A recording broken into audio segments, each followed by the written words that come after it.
नमस्कार, मेरा नाम चारवी शर्मा है। मैं सेवा एट होम में एज ए नर्सिंग एजुकेटर काम करती हूँ। तो आज हम बात करेंगे राइट्स ऑफ मेडिकेशन। जब भी हम पेशेंट को मेडिकेशन देते हैं तो बहुत सारी चीज़ों का हमें ध्यान रखना होता है। तो मेन हमारे 10 राइट्स होते हैं जिनका हमें ध्यान रखना है। सबसे पहला हमारा है राइट पेशेंट, कि आपको पेशेंट आइडेंटिफाई करना है। पेशेंट जो है वो थोड़ा सा आपको देखना है कि पेशेंट को जिसको मेडिकेशन आप दे रहे हैं वो वही पेशेंट है या कोई और पेशेंट तो नहीं है। दूसरा, राइट ड्रग, आपको मेडिकेशन देखनी है जो डॉक्टर ने प्रिस्क्राइब की है।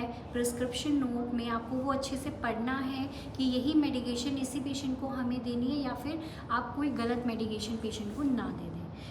थर्ड हमारा है राइट डोज, पेशेंट को कितनी डोज देनी है, कितनी ml देनी है, कितनी टैबलेट्स देनी है, वो सारी आपको ये डॉक्टर्स के जो प्रिस्क्रिप्शन नोट है उसमें देख के देनी है। ऐसा नहीं है कि आप अपने अंदाजे से, आपने पहले देखी थी कि उसमें तो 10 ml लिखा था तो आप उसको 10 ml दे दो, पर आपको वो देनी हो 5 ml। तो आप इन चीज़ों का ध्यान रखिए, पहले ढंग से प्रिस्क्रिप्शन को पढ़ें और उसके बाद ही मेडिकेशन पेशेंट को दें। उसके बाद फोर्थ हमारा है राइट रूट। राइट रूट का क्या मतलब होता है कि आपको पेशेंट को मेडिकेशन जो है वो कहाँ से देनी है। आपको ओरली देनी है, मुंह से देनी है, या फिर आईवी से देनी है, इंट्रामस्कुलर देनी है। वो सारी चीज़ें आपको डॉक्टर प्रिस्क्रिप्शन नोट में ही मिलती हैं। तो आपको वो देखनी है कि आपको ये मेडिकेशन जो है वो ओरली देनी है या फिर आईवी से देनी है। फिफ्थ हमारा है राइट टाइम, आपको पेशेंट को राइट टाइम पे मेडिकेशन देनी है। राइट टाइम का क्या मतलब है कि पेशेंट अगर मेडिकेशन आपको देनी है, डॉक्टर ने प्रिस्क्राइब की हुई है, आपको 9 बजे मेडिसिन देनी है, तो ऐसा नहीं है कि आप रात को उनको मेडिकेशन रात के 12 बजे मेडिकेशन दे रहे हैं, ऐसा नहीं है। तो आपको 9 बजे बोला गया है इवनिंग में, तो आपको 9 बजे ही देनी है, ठीक है। उसके बाद सिक्स्थ हमारा है राइट पेशेंट रिफ्यूज़, कि पेशेंट अगर मेडिकेशन को मना कर रहा है, इस चीज़ में आपको ध्यान रखना है कि आपको पेशेंट को अच्छे से समझाना है। ऐसा नहीं है कि पेशेंट का रिफ्यूज़ करना आप वो एक्सेप्ट कर सकते हैं, बट अगर पेशेंट रिफ्यूज़ कर रहा है तो आपको उनको मनाना है, आपको फिर फैमिली को मनाना है।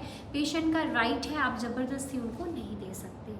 सेवेंथ हमारा है राइट पेशेंट एजुकेशन, आपको वो मेडिकेशन उनको क्यों दे रहे हैं, किस लिए दे रहे हैं, वो सारी चीज़ें पहले उनको एक्सप्लेन करनी है, उनको बताना है कि ये मेडिकेशन जो है वो आपके लिए क्यों अच्छी है, और अगर मेडिकेशन नहीं लेंगे तो आपके लिए क्या हानिकारक है।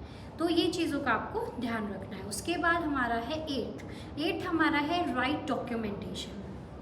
आप अगर पेशेंट को मेडिकेशन दे रहे हैं, कई बार क्या होता है डिमेंशिया पेशेंट होते हैं, वो भूल जाते हैं कि मैंने मेडिसिन खाई या नहीं।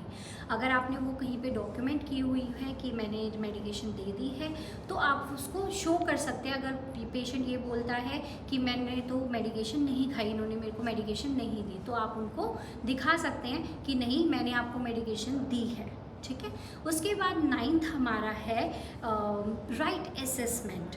तो आपको पेशेंट को एसेस करना है कि मेडिकेशन की वजह से कोई उनको साइड इफ़ेक्ट तो नहीं हो गए हैं, पेशेंट को चक्कर तो नहीं आ रहे हैं, ठीक है। तो आपको पेशेंट को थोड़ी देर तक एसेस करना है, आपको ध्यान रखना है कि आपने अभी मेडिकेशन दिया, पेशेंट को कोई प्रॉब्लम तो नहीं हो रही है। उसके बाद लास्ट हमारा है 10th राइट इवैल्यूएशन। इवैल्यूएशन में क्या करना है, इवैल्यूएशन में आपको मेडिकेशन जो दे दी है आपको वो ध्यान रखनी है, आपको वो लिख के रखनी है अपने पास। आपको पेशेंट की कंडीशन प्रॉपर्ली पता होनी चाहिए, पेशेंट के वाइटल्स आप चेक करोगे, मतलब आप पेशेंट को ओवरऑल इवैल्यूएट करोगे, ठीक है। ओके, आई होप ये आपको समझ आई हो। धन्यवाद।